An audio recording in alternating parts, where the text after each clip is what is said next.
Hey, how we doing? Coach James here. In this video, we're going to go over our feet for box squatting. So, box squat's a great exercise. Gets us in a wide stance, and we can really develop our posterior chain muscles, so hamstrings, calves, and glutes. Muscles that are huge for athletic development, being more explosive, and running and jumping. Okay, so what we want to avoid when we're box squatting, I'm just going to demonstrate body weight before we get to the barbell. What we want to avoid is rocking to our toes, all right? What we want to do is just stay flat on our feet the whole time, all right? By staying flat on our feet, we're trying to sit back more into the heels, all right? So as we go down, all right, my weight is centered to the heel, the back side of my foot. Now, by keeping our pressure there and our focus there, we're getting more activation on the calves, hamstrings, and glutes. Again, important for athletes, okay? So if I were to, as I come up, or even if I go down, if I kind of fold to my toes, that's throwing it to the quads and the knees. So now the load is getting off of the backside and going to the front side, all right?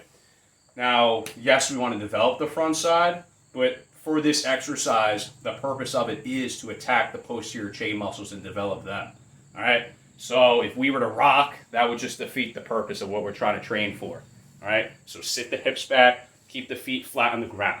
Hence why we want some type of a flat shoe, or we recommend the socks for your feet to be flat on the ground.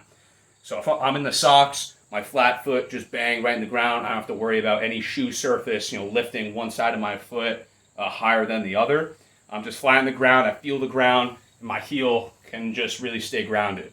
So, for example, a shoe like this, you see how big and cushiony the heel is. And doing our wide stance box squats and even our sumo deadlifts with that wide stance, we want to try and avoid wearing shoes and footwear like this, because again, this is throwing it more to the front of the foot and the quads. We want to sit back, all right, to again activate the posterior chain. So if you don't go socks, then I would recommend something like this. This is a wrestler shoe, and as you see, that's pretty flat surface right there. So again, our foot is just going to get flat on the ground. Better chance that we can sit back into the heels and work on the posterior chain. So now, just demonstrating a few reps. I'm going to start off with what we want to avoid. So again, we want to avoid that type of kind of coming to the toes as we come up, or even down. If we go down and we start kind of bending the knees forward and lifting the heels up, those are all big no-nos, all right? We don't want to do that. Again, we're trying to focus on the posterior chain, all right? So send the hips back, stay flat in the feet, and then press right from the heels, all right? See, my feet are not moving. They're just staying flat on the ground.